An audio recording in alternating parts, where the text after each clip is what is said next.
Assalamualaikum warahmatullahi wabarakatuh. Pada video kali ini saya akan mempresentasikan mengenai materi yang berjudul bisnis kolaborasi. Perkenalkan, nama saya Reza Apriana Slendra.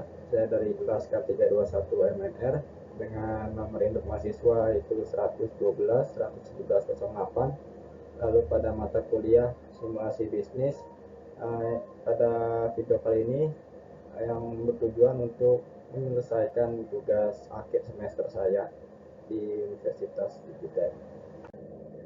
Lalu langsung saja kita ke materi. Ada pendahuluan. Dalam era globalisasi yang terus berkembang, kolaborasi bisnis menjadi salah satu strategi yang penting untuk meningkatkan daya saing perusahaan.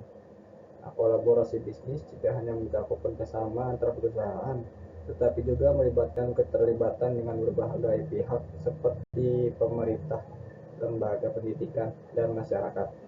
Pada kesempatan kali ini, kita akan membahas pentingnya kolaborasi bisnis dalam meningkatkan inovasi, efisiensi, dan keberlanjutan di lingkungan bisnis yang semakin kompleks. Lalu slide berikutnya ada definisi. Kolaborasi bisnis itu dapat didefinisikan sebagai bentuk kerjasama antar perusahaan atau pihak-pihak yang memiliki tujuan bersama untuk mencapai keuntungan dan pertumbuhan bersama. Kolaborasi bisnis dapat mencakup berbagai bentuk seperti aliansi strategis, kemitraan, atau konsorsium. Jadi slide berikutnya ada pengertian menurut para ahli. Yang pertama, ada pengertian kolaborasi bisnis adalah proses interaksi di antara beberapa orang yang berkesinambungan. Ini menurut Jonathan pada tahun 2004. Lalu yang kedua, ada pengertian kolaborasi adalah suatu bentuk proses sosial di mana di dalamnya terdapat aktivitas tertentu yang ditujukan untuk mencapai tujuan bersama dengan saling membantu dan saling memahami aktivitas masing-masing, menurut Abdul Siani. Lalu yang ketiga, ada pengertian kolaborasi adalah suatu proses berpikir di mana pihak yang terlibat memandang aspek-aspek perbedaan dari suatu masalah serta menemukan solusi dari perbedaan tersebut dan keterbatasan pandangan mereka terhadap apa yang dilakukan, menurut Gray pada tahun 1989. Lalu ada benefit dari kolaborasi bisnis. Kolaborasi bisnis ini memberikan sejumlah keuntungan yang signifikan bagi perusahaan yang terlibat. Yang pertama, ada akses sumber daya tambahan. Kolaborasi bisnis memungkinkan perusahaan mengakses pengetahuan, keahlian, dan infrastruktur tambahan dari mitra kolaborasinya. Lalu yang kedua, keuntungannya yaitu efisiensi operasional dan skala ekonomi. Pembagian tanggung jawab, sumber daya, dan fasilitas antara mitra kolaborasi dapat menghasilkan skala ekonomi yang menguntungkan. Lalu yang ketiga, ada ekspansi pasar dan diversifikasi resiko. Kolaborasi membuka peluang untuk ekspansi pasar melalui kemitraan dengan perusahaan atau entitas di berbagai wilayah atau negara. Lalu yang keempat, ada inovasi dan keunggulan bersaing. Kolaborasi ini memungkinkan penggabungan keahlian dan pengalaman dari berbagai pihak, menghasilkan inovasi yang lebih cepat dan juga efektif. Lalu kita lanjut ke slide berikutnya. Ada pentingnya kolaborasi bisnis. Kolaborasi bisnis itu menjadi kunci dalam memajukan dunia bisnis modern. Dalam lingkungan yang semakin kompleks dan dinamis, perusahaan yang mampu berkolaborasi dengan baik dapat mengoptimalkan sumber daya, meningkatkan inovasi, dan mencapai keunggulan bersaing. Melalui kerjasama dengan mitra yang memiliki keahlian dan kapabilitas berbeda, perusahaan ini dapat mengatasi tantangan, mempercepat pengembangan produk, dan membuka peluang ekspansi pasar. Selain itu juga, kolaborasi ini itu dapat membuka pintu untuk tanggung jawab sosial perusahaan, seperti menciptakan dampak positif bagi masyarakat dan lingkungan. Dengan demikian, kolaborasi bisnis bukan hanya strategi, melainkan suatu kebutuhan untuk menghadapi dinamika bisnis global saat ini. Terus berikutnya ada lebih banyak benefit pentingnya dari kolaborasi bisnis. Itu poin pertama, ada pengembangan pasar dan ekspansi global. Kolaborasi bisnis dapat menjadi jalur untuk memperluas pangsa pasar dan menjelajahi peluang global. Dengan bermitra dengan perusahaan atau lembaga di negara lain, sebuah perusahaan dapat mendapatkan akses lebih baik ke pasar internasional. Lalu yang kedua ada inovasi dan R&D atau Research and Development. Kolaborasi bisnis ini memungkinkan perusahaan untuk mengakses sumber daya dan pengetahuan tambahan dari mitra kolaborasinya. Dengan menggabungkan keahlian dan pengalaman dari berbagai pihak, inovasi itu saja dapat ditingkatkan ke arah yang lebih baik. Lalu yang ketiga ada efisiensi operasional. Melalui kolaborasi bisnis, perusahaan dapat membagi tanggung jawab dan sumber daya yang dapat mengarah pada peningkatan efisiensi operasional. Kolaborasi juga memungkinkan pemanfaatan infrastruktur dan fasilitas yang ada. Lalu kita ke slide berikutnya. Ada tantangan yang mungkin dihadapi dalam kolaborasi bisnis. Yang pertama itu ada perbedaan budaya dan nilai. Ketika berbagai perusahaan atau entitas berkolaborasi, perbedaan budaya dinilai dapat menjadi hambatan. Penting untuk mengelola perbedaan ini dengan bijaksana agar kolaborasi dapat berjalan secara efektif.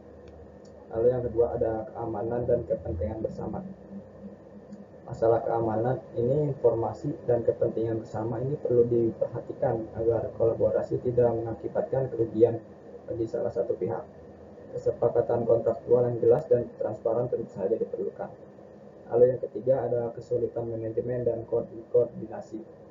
Mengelola kolaborasi yang melibatkan banyak pihak dapat menjadi tantangan dalam hal manajemen dan koordinasi. Diperlukan sistem manajemen yang efisien untuk memastikan semua pihak terlibat sesuai dengan tujuan bersama. Lalu ada studi kasus beberapa contoh kolaborasi bisnis yang terjadi di dunia. Pada studi kasusnya saya mengambil salah satu dari sebuah raksasa perusahaan di Korea, yaitu Samsung yang berkolaborasi dengan BTS. Kolaborasi yang kini sedang hangat-hangatnya dan pastinya para penggemar K-pop sudah mengetahuinya. Ya benar, ini adalah kolaborasi antara Samsung dan BTS yang menghadirkan sebuah smartphone elegan dengan spesifikasi kelas atas. Samsung Galaxy S20 BTS menjadi salah satu hasil kolaborasi yang begitu menakjubkan dan dapat dikategorikan sebagai kolaborasi yang sukses. Pada pertengahan tahun 2020, perusahaan teknologi global Samsung mengumumkan kemitraan strategis dengan BTS atau Bangtan Sonyeondan, sebuah band asal Korea Selatan yang menjadi fenomenal di negaranya. Kolaborasi ini menggabungkan kekuatan dua entitas besar dalam bisnis, industri, teknologi, dan hiburan, membawa dampak positif dalam berbagai aspek. Dampak kolaborasi yang dapat kita lihat seperti ada beberapa dampak positif yang dihasilkan dari kolaborasi dua perusahaan tersebut. Yang pertama ada promosi global. BTS itu memiliki basis penggemar yang tentu saja sangat besar dan diketahui di seluruh dunia, tersebar di seluruh dunia gitu, sehingga dapat memperluas cakupan pasar untuk Samsung. Lalu poin berikutnya ada inovasi konten digital. Keduanya tidak hanya berkolaborasi dalam kampanye pemasaran, tapi juga menciptakan konten digital inovatif bersama. Lalu poin ketiga ada penggabungan teknologi dan seni. Kolaborasi ini membawa konsep penggabungan teknologi dan seni, menciptakan pengalaman yang lebih berkesan bagi para pengguna Samsung. Lalu di studi kasus yang berikutnya saya mengambil dari sebuah produk makanan ya. Ada Citato yang kali ini berkolaborasi dengan Indomie, produk Indomie goreng. Hasil kolaborasi dua perusahaan makanan yang bertolak belakang ini bisa dikatakan sukses, tentunya karena dapat menarik konsumen dari berbagai kalangan. Berikut beberapa contoh gambar dari kolaborasi dua perusahaan tersebut. Ada Citato yang memiliki rasa mie goreng, lalu ada mie goreng yang rasanya Citato. Nah, dibalik-balik gitu ya. Dampak kolaborasinya ada sebagai berikut. Yang pertama ada inovasi rasa. Kolaborasi antara Citato dan Indomie Goreng dapat menghasilkan varian rasa yang inovatif dan unik. Nah, lalu yang kedua ada penggabungan branding. Kombinasi dua merek kuat seperti Citato dan Indomie Goreng dapat menciptakan daya tarik yang lebih besar. Lalu poin yang ketiga ada pengalaman konsumen. Kolaborasi ini dapat menciptakan pengalaman konsumen yang menyenangkan dan berkesan. Kesimpulan dalam materi pada kali ini, dalam konteks bisnis global, kolaborasi menjadi kunci untuk mencapai pertumbuhan berkelanjutan dan keunggulan bersaing. Perusahaan yang mampu berkolaborasi dengan bijak dapat mengakses sumber daya tambahan, meningkatkan inovasi, dan menghadapi tantangan bisnis dengan lebih efektif. Meskipun ada tantangan, manfaat dari kolaborasi bisnis jauh melebihi resikonya, dan pengelolaan kolaborasi yang baik dapat menjadi modal berharga untuk kesuksesan bisnis. Sekian materi yang bisa saya sampaikan pada presentasi kali ini. Kurang lebihnya mohon maaf. Wassalamualaikum warahmatullahi wabarakatuh.